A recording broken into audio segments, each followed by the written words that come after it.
The limits of bitwise nexus has been discovered. What lies next? Well, of course, the chunk test video.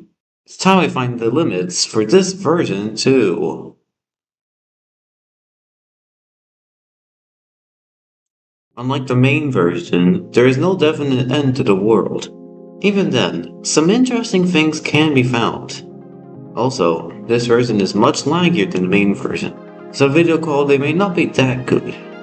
Anyways, going from any axis from the spawn point all the way to 2 to the 31st power, everything is fine, and then this happens. The blocks stretch infinitely, but unlike last time, the textures are completely fine. For now. And then, since the game, ever since 1.9.5 Chunk Test 2, uses 64 cubed chunks instead of 16 cubed, if there was a chunk limit, it'd be at 2 to the 37 blocks out. Going to 2 to the 31st power on both axes makes it so that just one block is the entire floor, stretching out infinitely. Continuing this journey on the positive x-axis, nothing happens for trillions and trillions of blocks. However, things start to get buggy by 2 to the 47th power.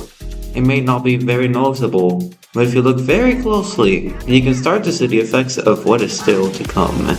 Going to 2 to the 48th power worsens this effect to the point where it's actually noticeable, and your movement is also a bit jittery. This effect intensifies for every power of 2 until at 2 to the 52nd power, where the textures are fully broken down, lasting from that point all the way to infinity. This effect gets much more intense if you're on both axes.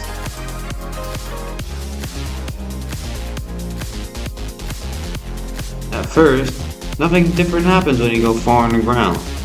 But in some instances, going down only to the 20th blocks can start to repeat themselves for every chunk along an axis. This only happens on the vertical axis, but this game is quite buggy. However, this isn't even the most impressive part. Opening the menu again, changing the amplitude to 1000, moving a bit away, this happens. You may have to be over 15 million blocks down. But when you do that, these impressive structures emerge. In some parts of these, the repeated blocks bug happens. Oh, and I forgot to mention, but going to NAND coordinates shows the same thing as the main version.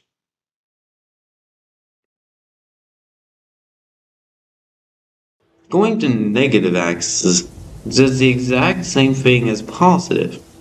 One thing that is somewhat interesting is what happens when you go to 2 to the 31st power on all axes.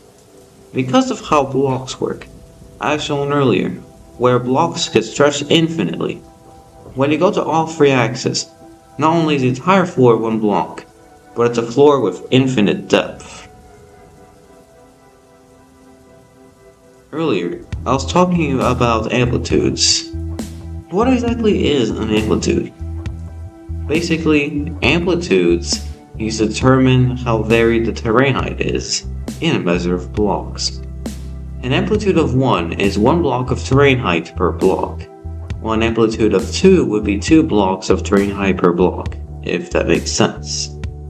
For however more you increase the amplitude, the deeper the world goes, so be prepared to fall for a long time.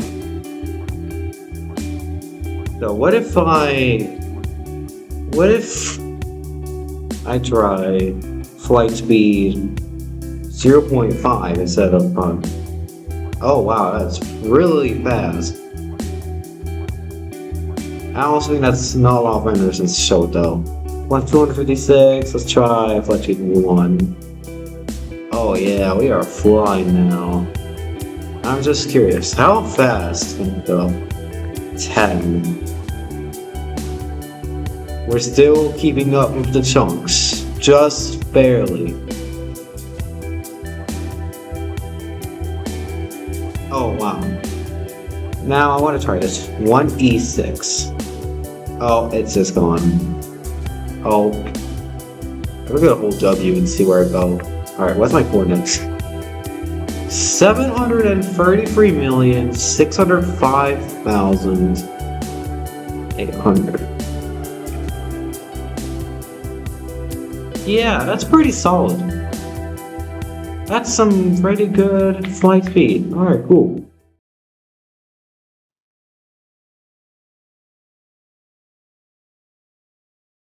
Well, we have reached the end of this journey through the distance limits of bitwise and Nexus. As always, thank you for watching. Make sure to like, subscribe, comment, and share. The download for this game can be found in the description.